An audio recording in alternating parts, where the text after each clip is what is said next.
नमस्कार दोस्तों। मुंबई की सियासत में आज वो हो रहा है जिसका अंदेशा महीनों से लगाया जा रहा था। बीएमसी चुनाव से पहले उद्धव ठाकरे और कांग्रेस के साथ बड़ा खेला हो चुका है और इस खेल का असर सीधे उद्धव ठाकरे की कुर्सी तक जाता दिखाई दे रहा है। सवाल अब सिर्फ ये नहीं है कि बीएमसी कौन जीतेगा, सवाल ये है क्या बीएमएसएससी के साथ उद्धव ठाकरे की राजनीति भी हाथ से निकल जाएगी। 15 जनवरी को होने वाले बीएमएसएससी चुनाव से पहले उद्धव ठाकरे को एक के बाद एक ऐसे झटके लग रहे हैं जिन्होंने उनकी रणनीति को हिलाकर रख दिया है और दूसरी तरफ बीजेपी के लिए लगातार अच्छी खबरें सामने आ रही हैं। सबसे बड़ी खबर, पूर्व बीएमसी मेयर शुभा ठाकरे की यूबीटी को छोड़कर बीजेपी ज्वाइन कर ली है। शुभा राहुल ने उद्धव ठाकरे को इस्तीफा भेजने के बाद महाराष्ट्र के मुख्यमंत्री देवेंद्र फडणवीस की मौजूदगी में भारतीय जनता पार्टी का दामन थाम लिया और टाइमिंग देखिए दोस्तों, ठीक उसी दिन जब उद्धव ठाकरे और राज ठाकरे अपने गठबंधन का घोषणा पत्र जारी कर रहे थे। यानी एक तरफ मंच पर गठबंधन का ऐलान और दूसरी तरफ यूबीटी का एक बड़ा चेहरा बीजेपी के मंच पर। यह सिर्फ दल बदल नहीं है, ये राजनीतिक संदेश है और ये संदेश उद्धव ठाकरे के लिए बहुत भारी बंधन मितेश। ये बार के बारे है इस सारा के लिए बहुत भारी के लिए। ये सिर्फ दल बदल नहीं है, पड़ता दिख रहा है, क्योंकि बीएमसी उद्धव ठाकरे की राजनीति की आखिरी मजबूत कड़ी मानी जाती है। महाराष्ट्र में एक के बाद एक चुनावी हार। अब अगर बीएमसी भी हाथ से गई तो उद्धव ठाकरे के राजनीतिक भविष्य पर सीधा सवाल खड़ा हो जाएगा और यह झटका सिर्फ यही नहीं रुका।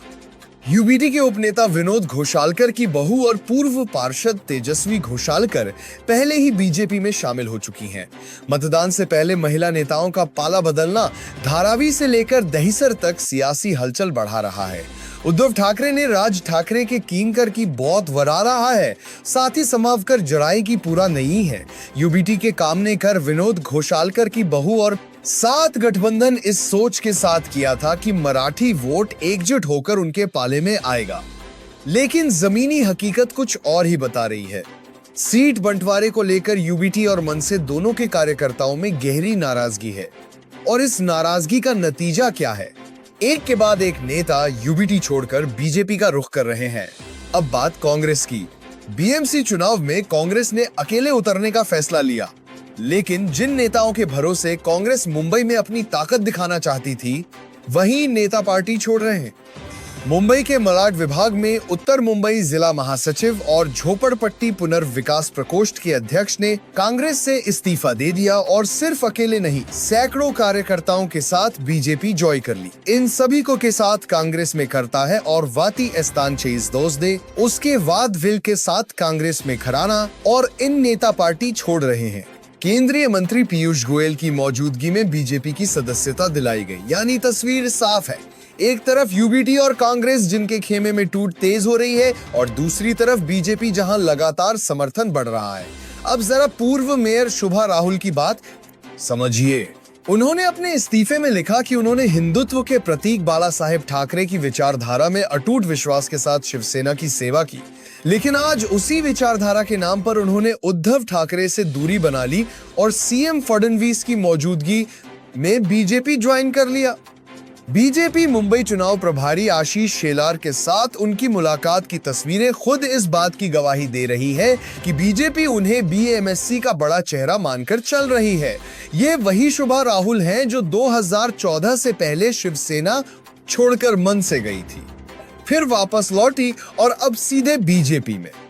यानी साफ है बीएमएससी की लड़ाई में वह बीजेपी के लिए एक अहम कड़ी साबित हो सकती।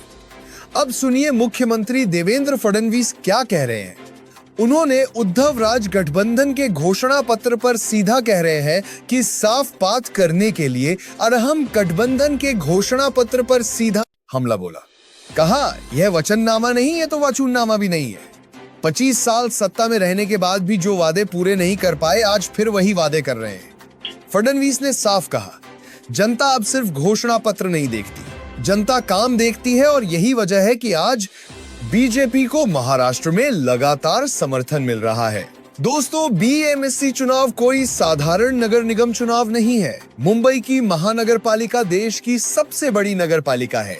इसका बजट कई राज्यों से बड़ा है और इसीलिए बीएमसी का चुनाव किसी विधानसभा चुनाव से कम नहीं। अब सवाल सीधा है, क्या इस बार बीएमसी से उद्धव ठाकरे की सत्ता जाएगी? क्या मुंबई में कमल खिलेगा? और क्या बीएमसी चुनाव उद्धव ठाकरे की राजनीति का टर्निंग पॉइंट बनेगा? 16 जनवरी को नतीजे सामने आएंगे और तब साफ हो जाएगा कि मुंबई ने किस पर भरोसा जताया है। आपको क्या लगता है, बीएमसी कौन जीतेगा? कमेंट बॉक्स में अपनी राय जरूर बताइए। Subscribe now and press the bell icon, never miss an update.